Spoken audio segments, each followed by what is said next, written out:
Gold trusted gold buyers మీరు తాకట్టు పెట్టిన బంగారాన్ని విడిపించి ఈ రోజు ఉన్న మార్కెట్ ధరకు కొనబడును. ఇంత మెచ్యూర్డ్ గా ఉన్నారు కదా రవి గారు. దెర్ వాజ్ మన ఏదైనా ఒక ఇండస్ట్రీ కానివ్వండి, ఒక కమ్యూనిటీలో కానివ్వండి, కొంతమంది ఉన్నప్పుడు ఇట్ హ్యాస్ టు బి ఒకరినొకరు చీర్ఫుల్గా ఎంకరేజ్ చేసుకొని అలా ఉంటే పర్సెప్షన్స్ ఉంటాయి అండ్ కొన్నిసార్లు డిఫరెన్సెస్ వచ్చే ఛాన్సెస్ ఉంటాయి. బట్ ట్రావెలర్స్, తెలుగు ట్రావెలర్స్ అనగానే కొంచెం ఎక్కువ హార్ష్గానే గుర్తొస్తున్నారు అందరూ కూడా. ఆ పర్యవసానాలు రావడానికి అసలు మెయిన్ కారణాలు ఏంటంటే? అది మొదలెట్టిన వాళ్ళు అడగాలి కదా. ఇప్పుడు నేను ఒక రిసీవింగ్ ఎండ్లో ఉన్నా. ఫర్ ఎగ్జాంపుల్ నేను 186 దేశాలు తిరిగానని ప్రతి వీడియోలో చెప్పుకున్నా. ఎవరో వచ్చి మీరే వచ్చి ఈయన 186 దేశాలు తిరగలేదు అని ఒక ఎలిగేషన్ పెట్టారు. ఆ ఎలిగేషన్ బ్యాకప్ చేసుకోవడానికి మీరు ఎవరైనా ప్రూఫ్ చూపిస్తే ఓకే, మీరేవి ప్రూఫ్ చూపించకుండా ఈడు 186 తిరగలేదు అని చెప్పారు. దాన్ని పట్టుకొని కొంతమంది అదొక ఇష్యూ సమస్య చేసుకొని దాని గురించి రాత్రి పగలు మాట్లాడారు అనుకోండి. తిరిగానో లేదనో నాకు తెలుసు. నిజంగా నేను తిరగకపోయినా నాకే తెలుస్తుంది, వేరే వాళ్ళకి తెలియదు కదా. నాకో మా ఆవిడకి మా అమ్మాయికి తెలుస్తుంది అట్ బెస్ట్. వేరే వాళ్ళకి ఎలా తెలుస్తుంది? తిరిగారు తిరగలేదు పక్కన పెట్టారు. ఈ అథారిటీతో నేను తిరగలేదని మీరు చెప్తున్నారు, అంతే కదా. ఇది కేవలం కాంట్రవర్సీ చేయాలి, ఏదో అంటే మనం ఎదగడానికి వేరే వాళ్ళ మీద ఒక ఎలిగేషన్ వేయాలి అన్న ఉద్దేశంతోనే. అప్పుడే ఇంకా ఘోరమైన ఎలిగేషన్ ఎలా అంటే నేను ఒక దేశద్రోహినని, ఒక టెర్రరిస్ట్నని. నేనే టెర్రరిస్ట్నో దేశద్రోహిని అయితే హైదరాబాద్ నడిబొడ్లో ఈ తెలంగాణ ఛాంబర్ ఆఫ్ కామర్స్లో మీతో ఇంటర్వ్యూ చేసే ఆస్కారం ఉంటుందా? సో జనాలకు తెలియాలి కదా ఏది నిజం ఏది ఎలిగేషన్ అని. అప్పుడు నన్ను చాలామంది ఛాలెంజ్ చేశారు, దమ్ముంటే ఇండియా రా అని. ఇది 6వ ట్రిప్. ఆ తర్వాత ఏం జరిగింది? అంతే కదా.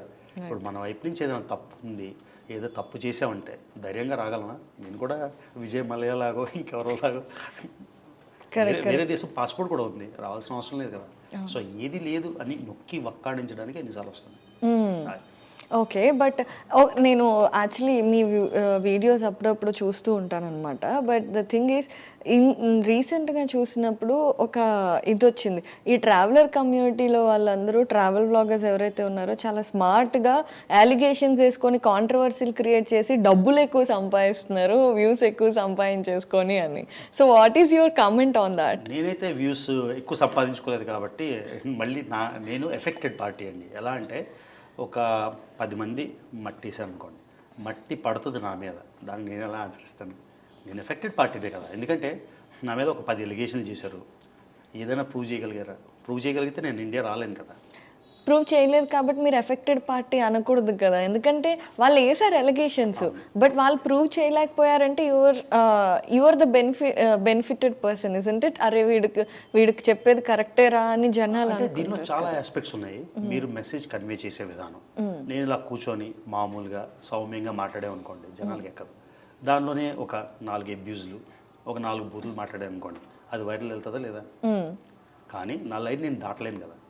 ఇప్పుడు మీరు నన్ను ఏవో ఒక అబ్యూజివ్ టర్మ్స్ 4 వాడారు అనుకోండి, నేను కూడా ఎదురుగా వాడచ్చు, కానీ అలా వాడకూడదు అని ఒక లైన్ గీసుకున్నాను.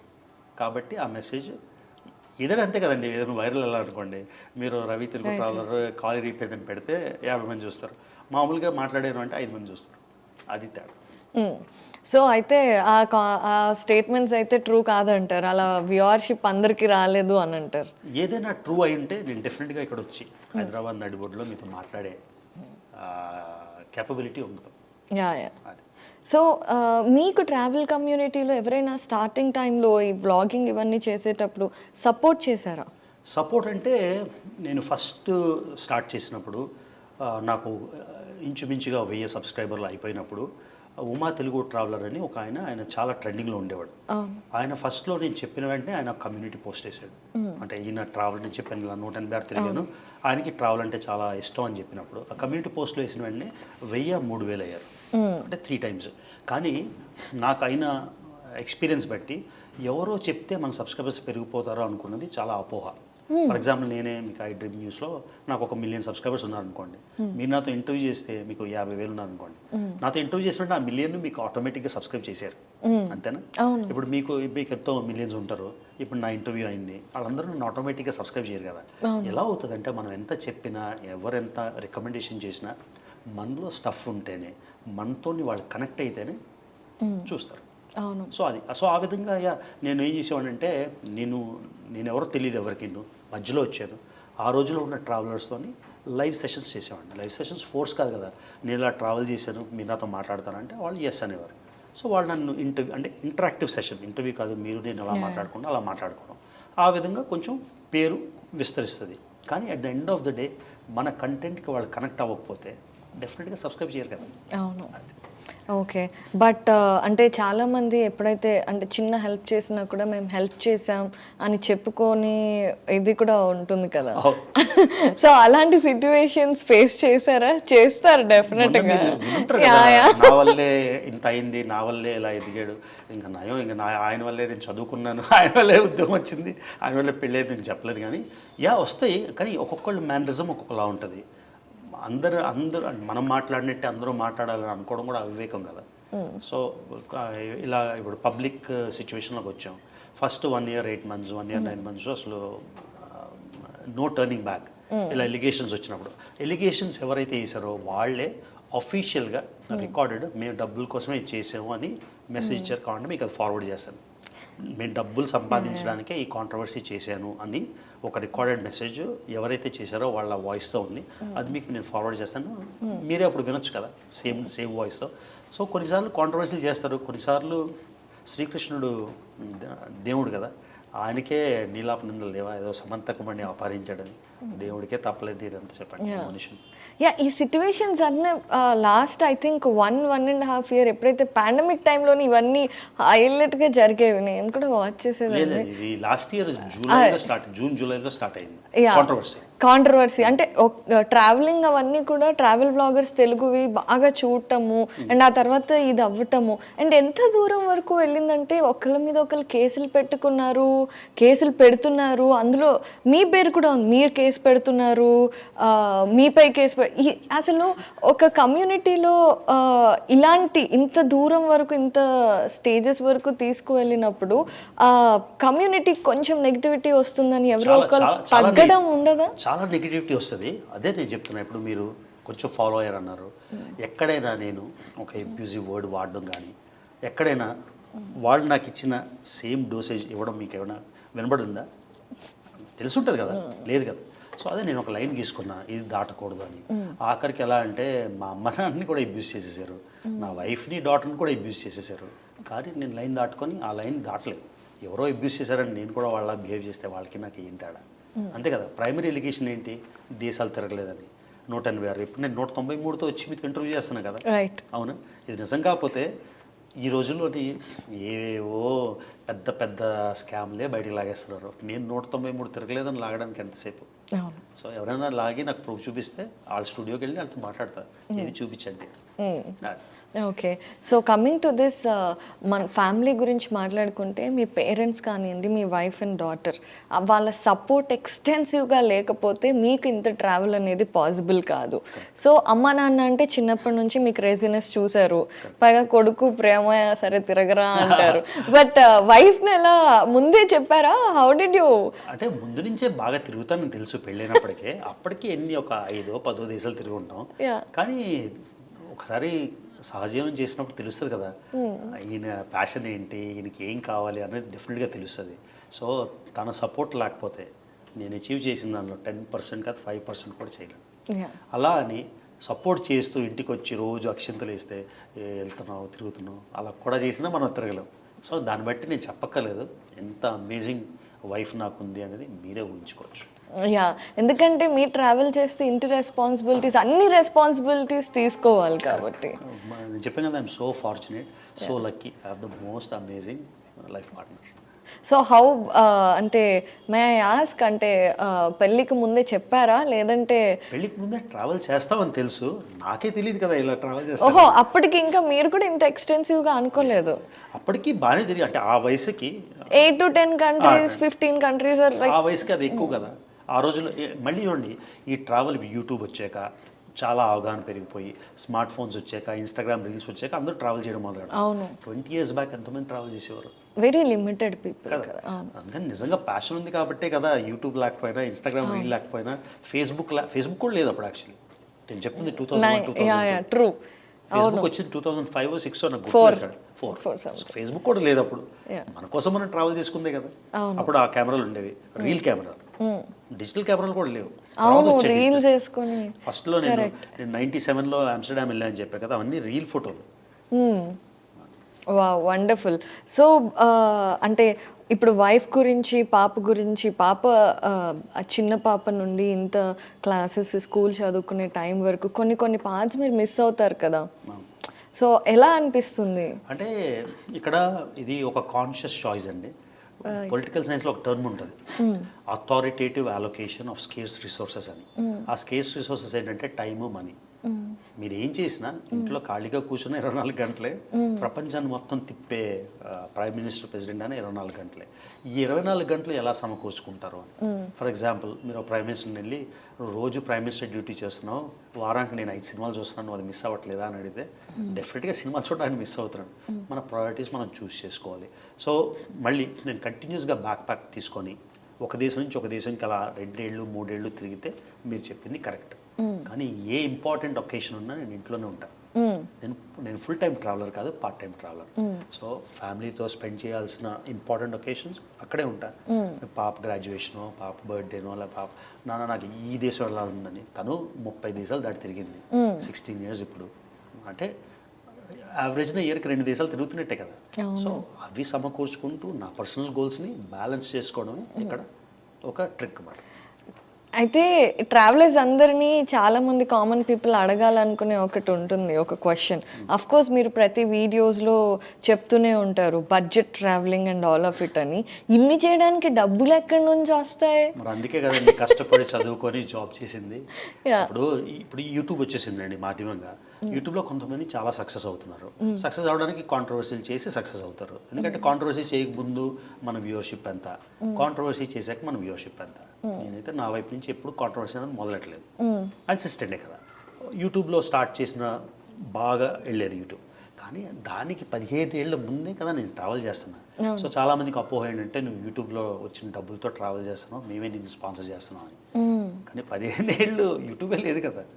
సో ఇవన్నీ అపోహలు కరెక్ట్గా నాటగలిగితే ఇదే ఒక బండరాల కనిపిస్తుంది, గ్లోబ్ కాదని. సో ఆ విధంగా చేశారు. నేను ఏం చెప్తున్నానంటే ఇవేవి లేనప్పటి నుంచే ట్రావెల్ చేస్తున్నానంటే దానికి ఎంత ప్యాషన్ ఉండాలి. అంతేకాకుండా ఒక జాబ్ చేసుకుంటూ ఫ్యామిలీ లైఫ్ని మెయింటైన్ చేస్తూ ఎక్కడ గోల్ని పక్కకు తీసేయకుండా దాన్ని అకాంప్లిష్ చేయడం బిగ్గెస్ట్ అచీవ్మెంట్ అంటారు. యా, సో ఇంకొక క్రూషియల్ అండ్ అంటే కొంచెం ఎగ్జైటెడ్గా అనిపించింది ఏంటంటే మీరు ఫస్ట్ పొలిటికల్ సైన్సెస్ అంటే ఇప్పుడు ట్రావెలర్ అవడానికి మనం వేరే ఏదో చదువుకుంటాం కదా, ఎవరికైనా సరే పొలిటికల్ సైన్సెస్ ఎందుకు తీసుకున్నారు, అది ఎందుకు చేశారు? అండ్ ట్రావెల్కి పొలిటికల్ సైన్స్కి ఇప్పుడు ట్రావెల్లో డిప్లొమా, ట్రావెల్లో ఇండస్ట్రీలో ట్రావెల్ హోటల్ పెట్టుకుందాం, సెటప్ పెట్టుకుందాం కాదు కదా.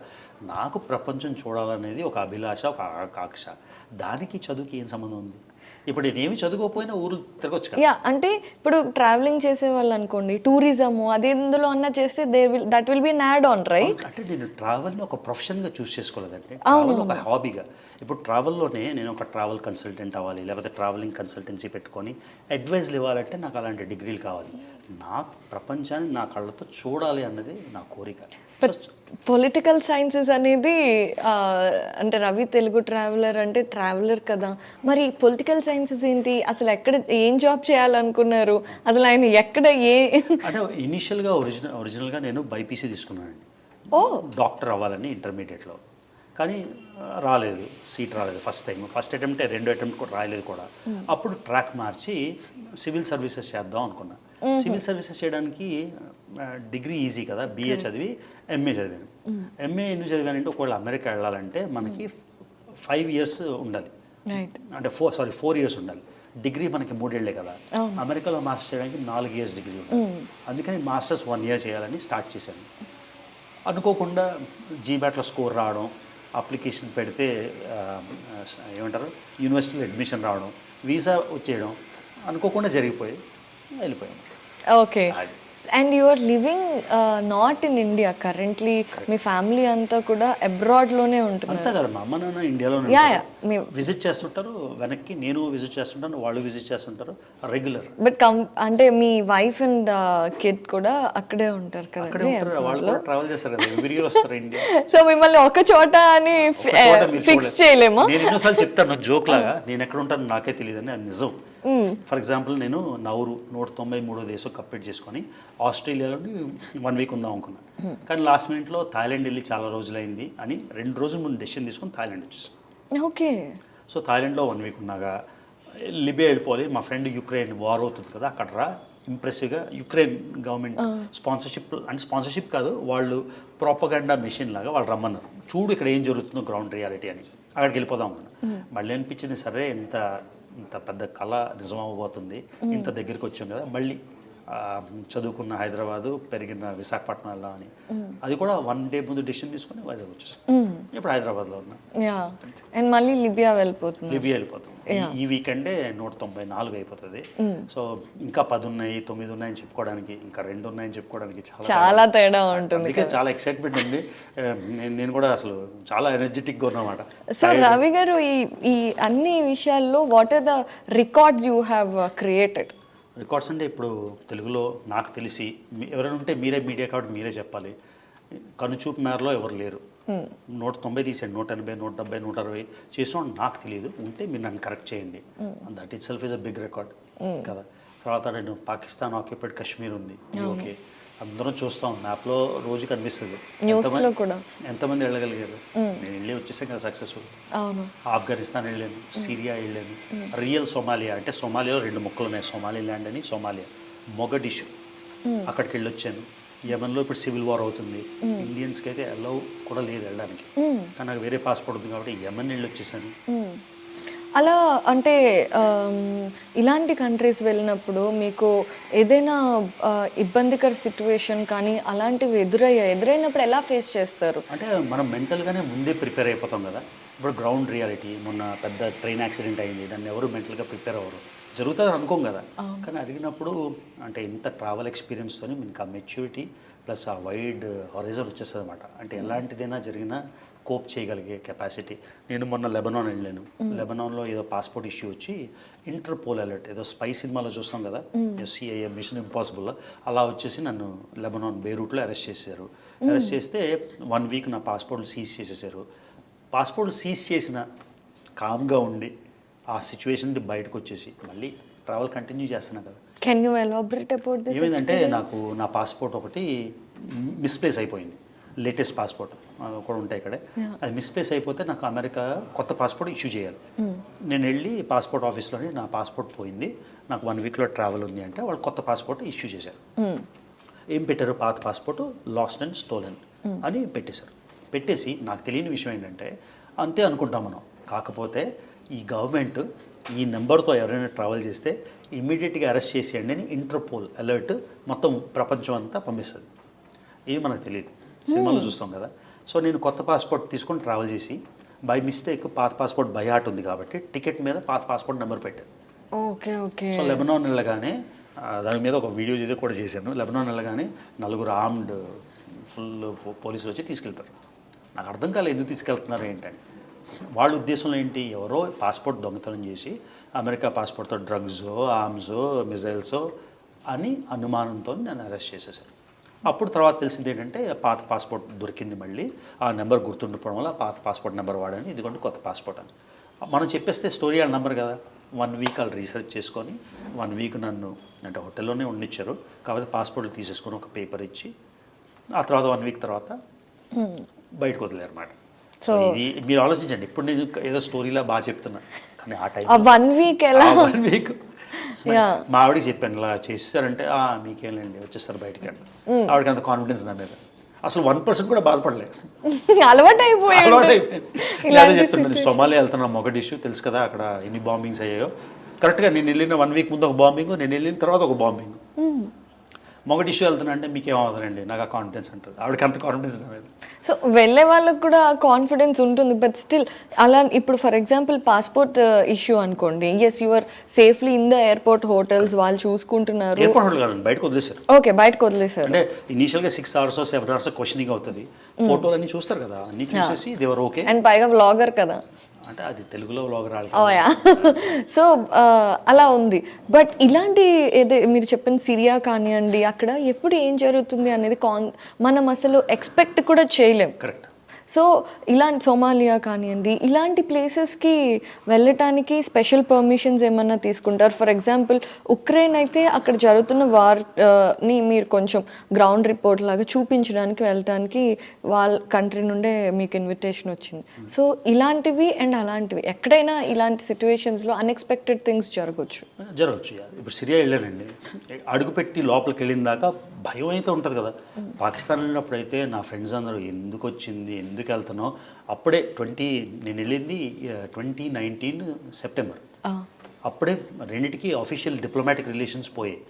కెప్టెన్ అభినందన్ని వాళ్ళు అది అయింది కదా, నాకేం గుర్తు రావట్లేదు, పుల్వామా కాదు, అదే ఒక ఎయిర్ క్రాఫ్ట్ పాకిస్తాన్ భూభాగంలో పడిపోతే అభిమన్యుని అరెస్ట్ చేశారు. కెప్టెన్ అభిమన్యుని మళ్ళీ ఇండియా వచ్చేసారు.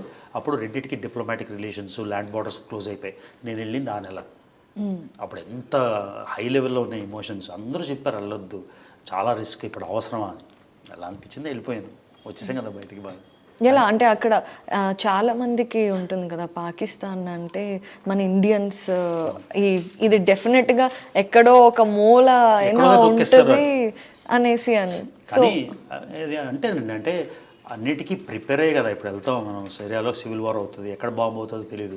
యుక్రెయిన్లోనే అంతా బాగానే ఉంటుంది, బై మిస్టేకే బాంబ్ సివిల్ ఏరియాలో పడిపోవచ్చు కదా. అన్నిటికీ ప్రిపేర్ అయ్యే మెంటల్గా వెళ్తాం. తర్వాత కొన్ని 99% మన చేతిలో ఉంటాయి, ఆ 1% మన చేతిలో ఉండదు. ఆ 1% రిస్క్ అంటారు అన్నమాట. సో నిజంగానే పాకిస్తాన్లో మనకి ఇండియన్స్ని యాక్సెప్టెన్స్, ఇప్పుడు ఇండియా ఆ యాక్సెప్టెన్స్ అనేది ఉండదు అనేది నిజమేనా? పాకిస్తాన్లో వాళ్ళకి ప్రైమరీగా పాకిస్తానీ మూవీ ఇండస్ట్రీ లేదు. అవును, వాళ్ళు చూసేవన్నీ బాలీవుడ్ సినిమాలు, టాలీవుడ్ సినిమాలు. అక్కడ అప్పుడు పుష్ప వచ్చిందో లేదో నాకు గుర్తులేదు, బాహుబలి వచ్చింది. అందరూ వెళ్ళగానే ఏ స్టేట్ అంటే తెలియదు కదా, బాహుబలి లాంగ్వేజ్ అంటే అందరికీ తెలుసు. సో ఇది ఒక అపోహ, అంటే వాళ్ళకి మనం పడదు. ఇప్పుడు ఎవరో పాకిస్తానీ వచ్చారనుకోండి, చూడగానే మీరు కొట్టేస్తారు అక్కడ. ఎగ్జాక్ట్లీ సేమే కదా. వాళ్ళు ఇండియన్ చూడగానే చాలా సంతోషపడి, వాళ్ళకి క్యూరియాసిటీ, ప్లస్ ఇండియా ఎంతో డెవలప్ అవుతుంది, వాళ్ళకి ఒక జెలసీ ఫ్యాక్టర్ అన్నమాట. మనిద్దరికి ఒకసారి ఇండిపెండెన్స్ వచ్చింది, వాళ్ళు చూడ ఎలా ఎదిగిపోతున్నారు అని.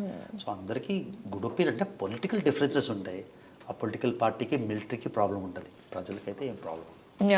సో మన పాకిస్తానీ యాక్టర్లు ఎంతోమంది బాలీవుడ్లో ఫహద్ ఖాన్ అని వీళ్ళందరూ చేశారు కదా, వాళ్ళందరినీ చూసి ఆ సినిమా ఉందని చూడడం మానేలే కదా. సేమ్ అలానే వాళ్ళు అందరూ చూసే బాలీవుడ్. ఎక్కడికి వెళ్ళిన మెయిన్ ఏంటంటే, మీరు పాకిస్తాన్లోని నా వీడియోలు చూస్తే రోడ్డు మీద నడుస్తుంటే మనకి హిందీ పాటలు వినిపిస్తుంటాయి, సినిమా పాటలు. వాళ్ళ క్లబ్కి వెళ్ళినా, రెస్టారెంట్కి వెళ్ళినా, మరి అదే మీకు చెప్పాలి కదా. ట్రూ. సో ఇవన్నీ చూపిస్తారు. మీరు అన్నారు నేను ఎక్కడికి వెళ్ళినా మెంటల్గా ప్రిపేర్ అయ్యి వెళ్ళిపోతాను, ఇంకా 1% మన చేతిలో ఉండదు కదా అని. అంటే ఇప్పుడు ఫర్ ఎగ్జాంపుల్ అంటే చావుకి భయపడట్లేదు అన్న స్టేట్మెంట్ అనుకోవచ్చా? అది చాలా పెద్ద స్టేట్మెంట్ అవుతుంది. మరి ఆల్మోస్ట్ అలానే కదా. ఇప్పుడు అంత పెద్ద ఘర్షణ జరుగుతున్నప్పుడు పాకిస్తాన్కి ఇండియాకి అసలు ఆ బార్డర్లు కూడా మూసేశారు. వాళ్ళతో ట్రేడ్ ఉంటుంది కదా, యాక్టివ్ ట్రేడ్ ఆపేశారు. ఫ్లైట్లు ఒకళ్ళ కంట్రీ మీద ఒకళ్ళ కంట్రీ వెళ్ళే రైట్లు కూడా ఇండియా ఫ్లైట్స్ తిరిగి వెళ్ళేవి పైనుంచి పాకిస్తాన్ భూభాగం వదిలేసి. ఆ టైంలో వెళ్ళడం అంటే ఎంత రిస్క్. అంటే వెళ్ళి వచ్చేసాను కాబట్టి అంతా ఓకే, కానీ మనసులో ఎలా ఉంటుంది. ఒక మనిషి అన్నాక మన మీద మనకు ప్రేమ ఉంటుంది, మనం సేఫ్గా ఉండాలి అనే ఒక ఆస్పెక్ట్ ఒక డెఫినెట్గా ఉంటుంది. ప్రికాషన్స్ అన్నీ తీసుకుంటాం కదా. ఇప్పుడు సిరియా వెళ్ళాము, సిరియాలో లోకల్ ఏజెన్సీని ఒకటి, లోకల్ ఎస్కాట్ వాళ్ళని అడిగి ఏ పార్ట్ అయితే ఓకే, ఈ ఊరు ఒక ఊరు వెళ్ళినా కూడా ఒక ఏరియాకి వెళ్ళొద్దు ఎస్కాట్ లేకుండా. నేను ఆఫ్ఘనిస్తాన్ వెళ్ళినప్పుడు అప్పుడు తాలిబాన్ కంట్రోల్లో లేదు ఆఫ్ఘనిస్తాన్. తాలిబాన్ వాళ్ళు ఇంకా బాంబింగ్ చేయడం అన్నీ చేస్తున్నారు. సో నేను వెళ్ళిన టైం చాలా రిస్కీ టైం. అప్పుడు గవర్నమెంట్ ఉంది, అహ్మద్ కార్జాయ్ కాదు, నెక్స్ట్ ప్రెసిడెంట్. ఎక్కడ బాంబు వస్తుందో తెలియదు. వాళ్ళు చెప్పేవారు 5 తర్వాత వెళ్ళకు, ఈ ఏరియాకి వెళ్ళకు, ఆ ఏరియాకి వెళ్ళకు అని చెప్పేవారు. అది చాలా రిస్కీ టైం అది ఆఫ్ఘనిస్తాన్ వెళ్ళడానికి. ఆ తర్వాత తాలిబాన్ గవర్నమెంట్ ఎప్పుడు వచ్చేసిందో, ఎవరైతే టెర్రరిస్ట్లో వాళ్ళే గవర్నమెంట్ చేశారనుకోండి, ఇంకేం ప్రాబ్లం లేదు కదా. సో నేను వెళ్ళిన టైం చాలా రిస్కీ టైం, అని మరి రిస్క్ చేసి వెళ్ళినాం.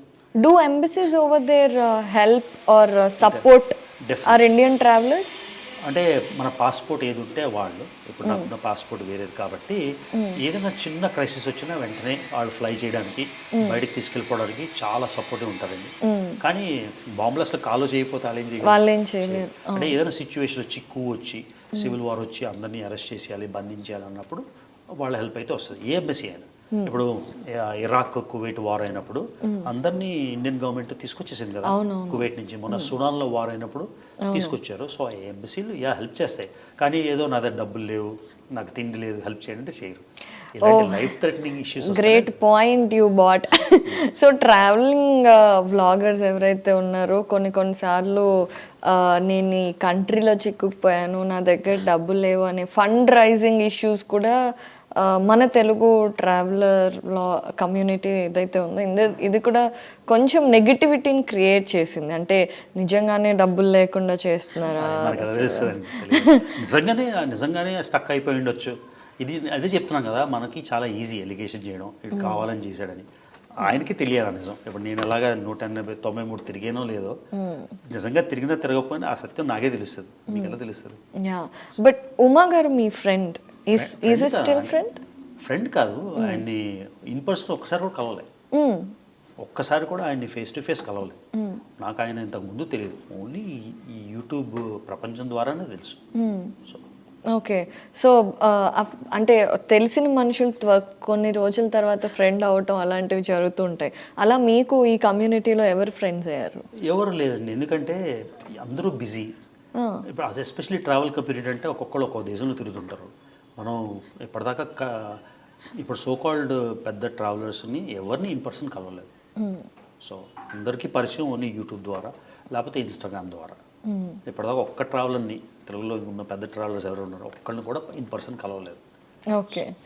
సో ఈ డిస్టర్బెన్సెస్, ఈ కన్ఫ్యూషన్స్ అన్నీ క్లియర్ చేయడానికి మీ ట్రావెల్ వ్లాగర్స్ ఎవరైతే ఉన్నారో అందరూ కలిసికట్టుగా ఒక వీడియో చేయడం కానీ, అన్నిటినీ సార్ట్ చేసి మళ్ళీ పాజిటివ్ యాటిట్యూడ్ క్రియేట్ చేయాలని కదా. ఇప్పుడు నాదనుకోండి, నా మీద ఎలిగేషన్ వేశారు, నేను ఎవరి మీద రిటర్న్ ఎలిగేషన్ వేయలేదు, లేకపోతే కాంట్రవర్సీ, నేను నాకు అయిన దానికి జవాబు చెప్పుకున్నా, కానీ వేరే వాళ్ళని అబ్యూజులు చేయలే కదా. సో అది ఎవరు చేసారో వాళ్ళ మీద డిపెండ్ అయి ఉంటుంది. నా వైపు నుంచి అయితే నన్ను ఎలా అయినా ఈ యూట్యూబ్ నుంచి తరిమేయాలని, నా ట్రావెల్ ఆపేయాలని చేసినట్టు నాకు అనిపించింది. నా అపోహ ఉండొచ్చు, కానీ నేను ఎక్కడ తగ్గలే కదా. నా వ్లాగ్స్ నేను చేస్తూనే ఉన్నా, నా ట్రావెల్ నేను చేస్తూనే ఉన్నా. ఇండియాకి చాలామంది ఛాలెంజ్ చేశారు, రాలేదని 5 సార్లు 6 సార్లు వచ్చాయి కదా. కానీ అలా అంటే ఇప్పుడు యూట్యూబ్లో మీ అకౌంట్ మీదే, వేరే వాళ్ళ అకౌంట్ వాళ్ళదే. Competition might be there, but YouTube has a plus point. మీది చూసే ఆడియన్స్ మీకు వ్యూస్ వస్తాయి, వాళ్ళది చూస్తే వాళ్ళకి వస్తాయి కదా. సో ఎవరినైనా ఒకళ్ళని టార్గెట్ చేసి పంపించేయాలన్న ఉద్దేశాలు ఎందుకు వస్తాయి? అది ఐడియా వచ్చినా నన్ను అడగాలి కదండి. అంటే మీకు అనిపించింది కదా, ఎలా వచ్చిందో నాకు అలానే అర్థం కాలేదు. కాంపిటీషన్ ప్రొఫెషనల్ రైవలరీ అనుకోండి, నేనే ఎదగాలి, వేరే వాళ్ళు వల్ల నాకు వ్యూస్ రావట్లేదని అనుకొని చేసి ఉండొచ్చు కదా. ఇది నేను ఓన్లీ అజంప్షన్స్ చేసుకుంటున్నాను, నాకు తెలియదు. Have you try to sort it out directly? లేదండి, ఆపర్చునిటీ రాలేదు. సో ఓకే, అంటే యుద్ధాలన్నీ వీడియోలోనే అవుతాయి అంతే. నాకు మెజారిటీ ఆఫ్ ద టైం నాకు డిఫెండ్ చేసుకోవడం, ఒకటి అస్త్రం వేసేవారు, అది డిఫెండ్ చేసుకునేసరికి అయిపోయింది. ఎందుకంటే మనం ముందే కాంట్రవర్సీ చేయాలనే ఉద్దేశం లేదు, వేరే వాళ్ళని కించపరచాలనే ఉద్దేశం లేదు, కాబట్టి అదే మేబీ బెటర్ స్ట్రాటజీ ఏమో. మీరు నన్ను తిట్టే ముందు నేను మిమ్మల్ని తిట్టేశాను అనుకోండి, అది ఈజీ అవుతుంది కదా. ఓకే, సో అలా అంటారు. సో కమింగ్ టు దిస్, ఇప్పుడు ప్రజెంట్ చూసుకుంటే మనకి నా అన్వేషణ వాళ్ళు ఇంకా ఇతర ట్రావెలర్స్ కానివ్వండి, ఏషియన్ కంట్రీస్ని కంపేర్ చేస్తూ ఇండియాతో అక్కడ కొంచెం వాళ్ళు చాలా ఫాస్ట్గా ఎదిగారు, మన ఇండియా ఇంకా ఇక్కడ ఉంది, ఇది కూడా మన ఇండియా కూడా అంత ఎదగాలి, ఇలా ఏవేవో వచ్చినప్పుడు కొంతమంది ఇండియన్స్ నెగిటివ్గా చెప్పారు. నిజంగా ఫాలో అవ్వలేదండి. కాకపోతే ఇప్పుడు పాకిస్తాన్ ఇండియా కంపేర్ చేస్తున్నాం అనుకోండి, మనం ఎంతో ఎక్కువ గ్రోత్ రేట్లో ఉన్నాం, అన్నీ బాగా ఉన్నాయి. అలా కంపేర్ చేసుకోవడం అంటే వేరే వాళ్ళు చూసి మంచి నేర్చుకుంటే మంచిదే, కానీ 2 గ్రౌండ్ రియాలిటీస్ వేరు కదా.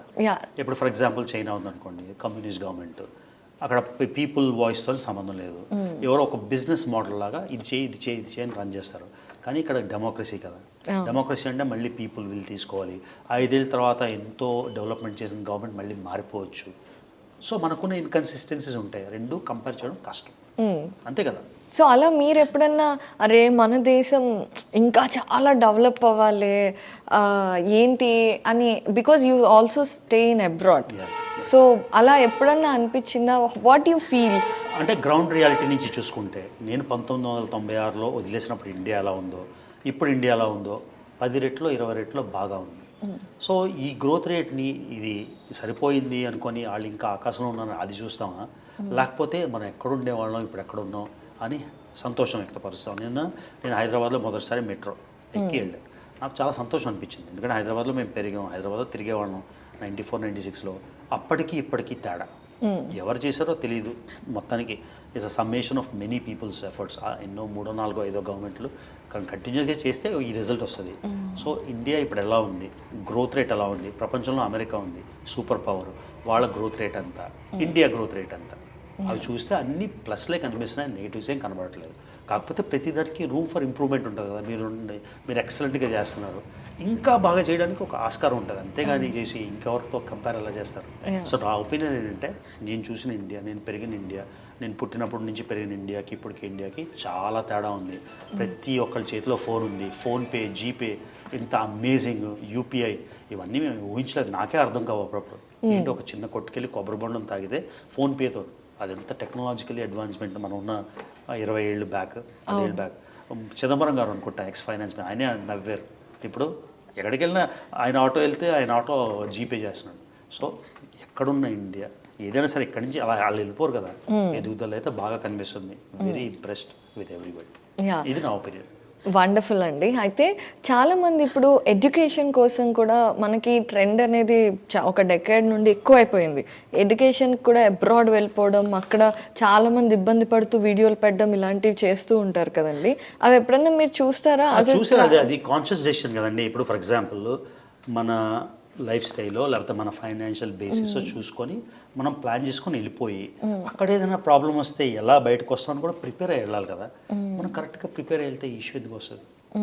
ఫర్ ఎగ్జాంపుల్ నా దగ్గర డబ్బులు లేవనుకోండి, నేను ఒక 8 లక్షల లోన్ తీసుకొని వెళ్ళిపోయాను, పొరపాటున అక్కడ ఏదో నాకు ఉద్యోగం రాలేదు, అప్పుడు ఆ ప్లాన్ బి కూడా ఆలోచించుకోవాలి కదా. ప్లాన్ బి సో మనలోనే ఉంది అని నా ఉద్దేశం. ఓకే, అంతే కదా. ఇప్పుడు సిరియా వెళ్ళానండి, నా పాస్పోర్ట్ పోయింది, పాస్పోర్ట్ పోతే 1 వీక్ నేను స్టక్ అయిపోయాను. అది నేను మెంటల్గా ప్రిపేర్ అవ్వాలి కదా, ఆ బడ్జెట్ నేనే పెట్టుకోవాలి. అవును, ఆ బడ్జెట్ లేకపోతే ఏం చేస్తాను, మళ్ళీ యూట్యూబ్ బ్లాగ్ చేసి ఆడాలా. సో అందుకని నేనైతే మెంటల్గా ప్రిపేర్ అయిపోయి ప్లాన్ బి ప్లాన్ సి కూడా ఆలోచించుకొని వెళ్తామండి. ఓకే, సో ఎగ్జిక్యూషన్లో కూడా ప్లాన్ బి ప్లాన్ సి అనేది చాలా లిబియా వెళ్తున్నా, లిబియా 2 రోజులు 3 రోజులు 4 రోజులు వాళ్ళు వీసా ఇచ్చారు, ఆ వీసాలోనే వెళ్ళాలి. ఆ రోజే ఒకవేళ ప్లేన్ క్యాన్సిల్ అయిపోయింది అనుకోండి, నా వీసా ఎక్స్పైర్ అయిపోతుంది, ఎలాగా? ఇవన్నీ ప్లాన్ బి ప్లాన్ సి ఆలోచించాలి కదా. అవన్నీ ఆలోచించుకొని పక్కన బంది. కానీ the fear of the unknown అని ఏదో తెలియని పరిస్థితి వస్తుంది, కానీ దానికి మెంటల్గా ప్రిపేర్ అయ్యి, ఫైనాన్షియల్గా ప్రిపేర్ అయ్యి, మెటీరియల్గా ప్రిపేర్ అయితే ఏ ఇష్యూ రాదని నా ఒపీనియన్. ఓకే అండి. అయితే ఇప్పుడు చాలామంది ట్రావెలర్స్ పెరిగిపోయారు మీరు చెప్పినట్టుగా కూడా, and they are travelling a lot with heavy equipment and all. So ఒక 2 important things every traveller should know and put it in their mind అంటే ఏం చెప్తారు? మీరు యూట్యూబ్ వ్లాగర్స్ పరంగా చెప్తే నేనే ప్రూవ్ చేశాను ఏంటంటే, నేను ఓన్లీ ఫోన్తో రికార్డ్ చేస్తాను. మళ్ళీ ఇందాక చెప్పినట్టే నా పెద్ద కెమెరా లేదు, డ్రోన్ లేదు, మ్యూజిక్ లేదు, మైక్ కూడా లేదు. నా దానిలో కొన్ని నాలుగు వాయిస్ వినబడు. సో నేనేం చెప్తానంటే, మీకు యూట్యూబ్లో గ్రోత్ వచ్చిన వరకు, డబ్బులు వచ్చిన వరకు అప్పులు చేసి ఎక్విప్మెంట్లు కొనకండి. మీ ఆస్తులు అమ్మేసి ఎక్విప్మెంట్ కొని ట్రావెల్ చేయకండి. మీకున్న బడ్జెట్లోనే ట్రావెల్ చేస్తూ ఒకవేళ యూట్యూబ్లో సక్సెస్ అయ్యారనుకోండి, ఆ డబ్బులు రీఇన్వెస్ట్ చేసి ఎక్విప్మెంట్ కొనుక్కోండి అని చెప్తున్నాను. 2 కావాల్సింది ఏంటంటే, ఒకటి ఫస్ట్ మనోధైర్యం మెయిన్గా. మీరు అడిగారు కదా ఏం కావాలి 2 అని. రెండోది నచ్చినా నచ్చకపోయినా డబ్బులు కాదా. అన్నీ చెప్తారు మనీ మేక్స్ మెనీ థింగ్స్, లేదా money doesn't bring you everything అని. ఆ మనీ లేకపోతే మీరు ఇప్పుడు కార్లోనో ఆటోలోనో వచ్చి ఉండేవారు కాదు కదా, నడిచి రావాలి. నడిచి వస్తే నా అపాయింట్మెంట్కి రాలేరు కదా. సో ఈ 2 మనోధైర్యం, మెంటల్ విల్ కావాలి. మెంటల్ అంటే దాన్ని ఏమంటారు తెలుగులో కరెక్ట్, మెంటల్ విల్, డబ్బులు. ఆ డబ్బులు సంపాదించుకునే విధానం కూడా తెలియాలి కదా. ఇప్పుడు నాకు ట్రావెల్ చేయాలని ఉంది, బ్యాగ్ వేసుకొని ఫుల్గా ఎక్కడ ఆగకుండా. ఎందుకు ఉద్యోగం చేస్తున్నా, ఎందుకు కెరీర్ తీసుకున్నా? ఈ ట్రావెల్ చేయడానికి డబ్బులు కావాలి కదా. ఆ డబ్బులు సంపాదించడానికి చదువుకొని కష్టపడ్డా. అప్పుడు యూట్యూబ్ లేదు, ఫేస్బుక్ లేదు, ఇన్స్టాగ్రామ్ రీల్స్ లేవు కదా. ఉండుంటే నా దృక్పథం వేరే ఉండేదేమో. కాదు కదా.